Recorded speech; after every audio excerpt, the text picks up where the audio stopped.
Welcome to Thailand. You're from Singapore.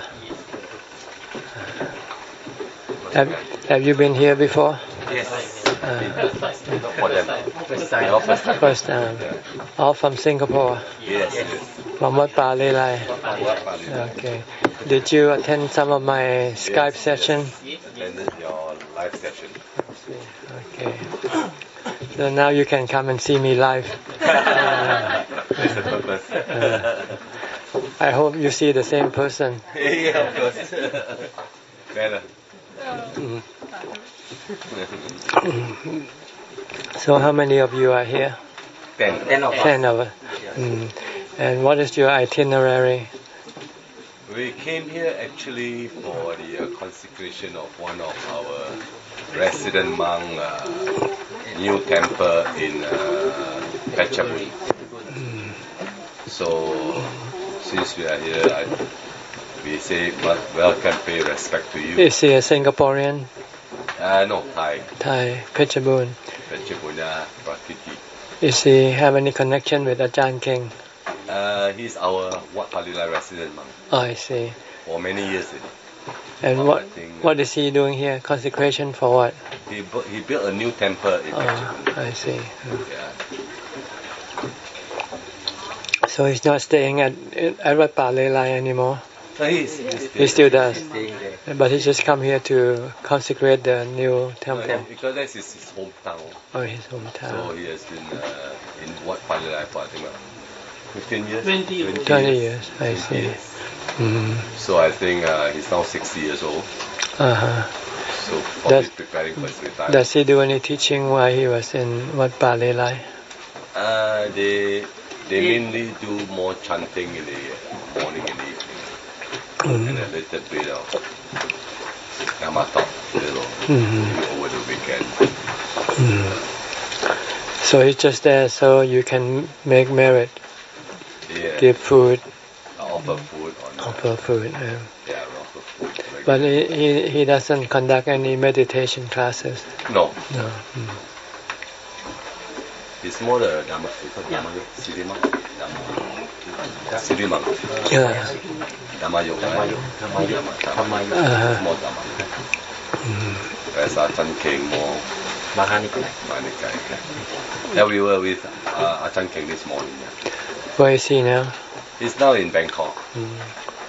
He's going back next week or week after next for the temple AGM. Yeah, he sent me a letter inviting me to give a talk on the 9th of August. It's our National Day. Yeah. Singapore National Day. Yes. On that day, you're supposed to have some mass ordination. Yes. 55 months. And I was supposed to give some instruction to the new monks. Yes. 55. Actually, they wanted 50, so they are oversubscribed. And it's our Singapore 50th anniversary, so we call SG50. Is it what you call Independent Day? Or? Yes, Independence. 50 years of independence. Yeah. Very good. So we hope you can make it. Yeah. You're coming? Not going there, but by Skype. We're hoping that you can make it. Because they are having overnight chanting. Because as far as I'm concerned, either going there by myself or going through Skype is the same thing. Yeah. Okay. It's a lot easier for me because I don't have to do all the paperwork, passport, visa. It's a lot of hassle for me. I see. Or just to go there for a few days and come back, So it's a lot easier just to go by Skype. Well, I mean, seeing in person, of course, it's so different. It's just your feeling. That's all. You're used to the physical contact. So when you cannot get this physical contact, you feel you're far apart. But you should look at the essence of our contact. It is the Dhamma that we are concerned with, right? The Buddha said, even if you sit next to him, but if your mind never think of the Dhamma, you're so far away from him. True. But if you are very far away from him, but your mind always think of the Dhamma, you are close to him. So close or far is not the distance, the physical distance, but your thought toward the Dhamma. If your mind constantly thinking of the Dhamma, you are very close to the Buddha.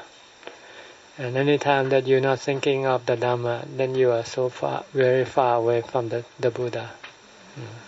So it's the practice at the bottom line. The study and the practice. Like first you have to study to know the proper way of practice. Once you know the proper way, then you can practice correctly. And if you practice correctly, then you will achieve result very easily. So this is the three structured nature of Buddhism. First study, second practice, third achieve the result, attainment. But the toughest is number 3. The toughest is number 1 and 2. Number 1 and 2. Yeah. Because the third one comes after the first and 2. See. After you achieve. Yeah. After you try. The hardest is probably the second one, but the second one needs the first one to show the right direction. Like if you want to travel to a place you don't know, you must first study the map, right? Once you know the direction, then you can take off and travel to the destination you want to go, and you will get there without losing any time, or you won't be lost, because you know exactly where to go or how to go. But if you don't study first, then you might not go to where you wanted to go, get to where you want to go, because you might go in the opposite direction. So studying is the first important thing. Listening to Dhamma talks, especially from the masters, from those who have attained. There's a lot different listening to instruction from those who truly knows and who just imagine that they know. It's different thing. How can you tell the difference between the two? Well, it's just like anything. If you are a merchant dealing with diamonds, you have to study how to judge which is the real, genuine, and so you have to study. You have to ask people who knows how to judge, how to decide which one is genuine, which one is not. So we know, because once you come into you come here, you have already learned a lot. You know Ajahn, you know Lung Ta Mahabua. So you know these monks that really know. Because you have studied, you have heard from other people. See. So if you don't know, then you have to study or ask advice from those who know. And to really know that they really know, you have to practice. If their instruction can provide you with the result that you want to get, then you know that they really know. Because if they don't know, then they will not be able to instruct you to practice to get the result that you want to get. So this is one way to prove that the one who teaches you know what he's talking about. You have to practice following his instruction. And after you have realized the result from his instruction, from your practice, then you know that this person really knows. It's like someone tell you how to get to a certain place. If he hasn't been there before, he might not be able to tell you exactly the right direction. But if he's been there before, he can tell you exactly the right direction. So when you listen to someone who hasn't been there before, you might not get to where you want to go. So you know this person doesn't know what he's talking about. But the person who already been there, and he can tell you exactly how to get there, and you could get there by following his instruction, then you know that he must be there before. So this is another way to prove, like all the the noble disciple have proved that the Buddha truly became enlightened, because they use his instruction to guide them to become enlightened. Then they know that the Buddha must have been truly enlightened. If he is not truly enlightened, he will not be able to guide them to become enlightened. So you need to prove it by your practice. Then you will know that this teacher of you knows that he has become enlightened, because by following his instruction you can also become enlightened. So now it's your turn. You have to start. You already study. Now you have to practice to see if what I say is what it should be or not. But if you don't become enlightened, you might not be able to blame me. You might have to blame yourself. You might not practice correctly, or you might not practice hard enough to achieve the result. Through meditation. Of course, meditation, vipassana, samatha, and vipassana bhavana. That's the core of the practice, with the support of dana and sila. Precept. Dana is to give up your possession, not just 10%, 100%. Give up everything, so you can be free and ordained, and not disrobe.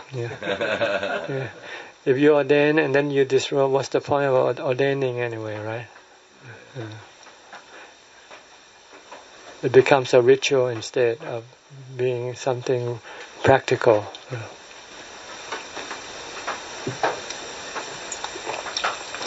So, is there anything else I can do for you? Any questions? Any questions? Anybody?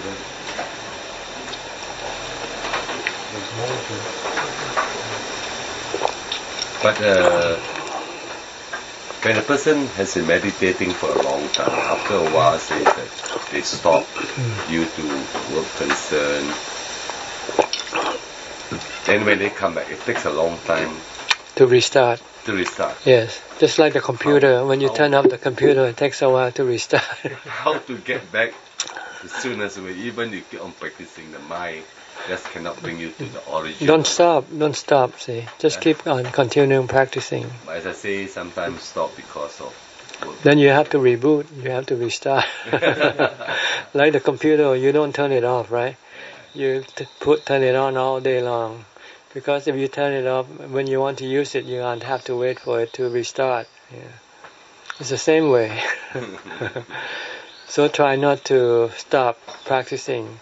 Try to weigh the importance of practicing than any other thing. Give priority to your practice. Everything else come and go, just tell yourself. And they don't really give you the benefit that you should get from, like you would get from the benefit from practice. Yeah, but you try your best to get back to where you started before, and before you switch off your computer, then you restart. It's so difficult to get back to what you were. I know. How do you get into? Although you try to practice more often, but the mind is pulling you back. You have to restart. That's all. There's nothing else you can do. Nothing they can. Yeah. Like if you used to run every day, then you stop running for 1 year and you come back and start running again. You won't be able to run the same distance that you did when you stopped. See, you have to start from the beginning again. So you get start from the very beginning. Yeah, that's a fact of life. Yeah. So that's why once you start, don't stop. See. But you know the mind always comes and disturb you. Because you're not strong enough. That's why we try to practice more. Yeah. If you have enough Dhamma, then nothing can stop you. See, what's stopping you is your own delusion. You still think other thing is more important than the Dhamma. See? But if you practice and achieve some of the result from the Dhamma practice, then you will know that nothing is more important than the Dhamma practice. Because nothing can give you the result that you can get from the Dhamma practice. The Buddha said the happiness arises from Dhamma practice far exceed any kind of happiness in this world. So you can give up everything. Like the Buddha, he gave up his princely life because he once experienced this result of the Dhamma practice that he had achieved in previous life. That is, his mind became samadhi when he was left alone. Then he knew that there is nothing like this in this world. So this is what enticed him to leave the palace and take up the robe. Plus the fact that he knows that he's gonna get old, get sick, and die. These are some of the things that will prevent you from stop practicing Dhamma. Once you start think of the future, that you're gonna get older, you're gonna get sick, and you will die. And the only thing that will help you is the Dhamma practice. Because when you have Dhamma, then you will not be affected by the sickness, aging, and death of the body. So you should constantly reflect on your future, your physical future, your body future. That is the body is gonna get old, gonna get sick, and die. Yeah. And the only thing that can help you to make you not become affected by this is the Dhamma practice. Okay? Yeah. Any more questions? Anybody else? Okay, then what is your next destination from here? Next destination after this, we just travel tour around. Sightseeing. Sightseeing and all this. Most of them haven't been here. And when do you leave for Singapore? Some of them leaving tomorrow. Myself leaving day after. Then the last group will leave on the 17th. How many of you all come? Actually, total the group from Singapore that attended the consecration is about 100 over people. Oh, over 100.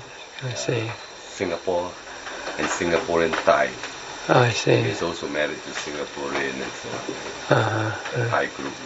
And then you separate into small groups. Yeah, no, they all did on their own. We organize our own little group. But you come all together, this small group from Singapore? Yeah, I organize this small group here. I see. Yeah. And they were keen to come. When you're in Singapore, you go to Wat Yannasangwararam regularly? Very regularly. Are you part of the committee? I'm not. Helping up the committee sometimes. Helping them to do more dana whenever I got time. Maybe 3 times a week or 4 times a week. And I travel up to Australia to see my grandchildren. Okay. Yeah. Okay. All right. Then.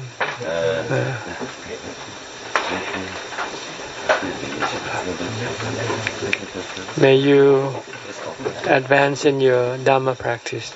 Okay. And maybe become enlightened one day soon.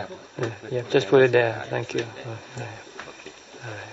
Just keep on practicing and you will get there soon. Okay. Alright.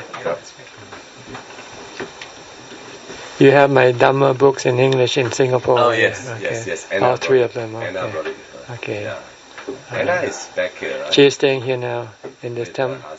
Yes, her husband is staying up here. Yeah. And she stayed down in the temple below. Oh, she's below. Yeah, because there's no accommodation for ladies up here. Yes, up here is for monks and male.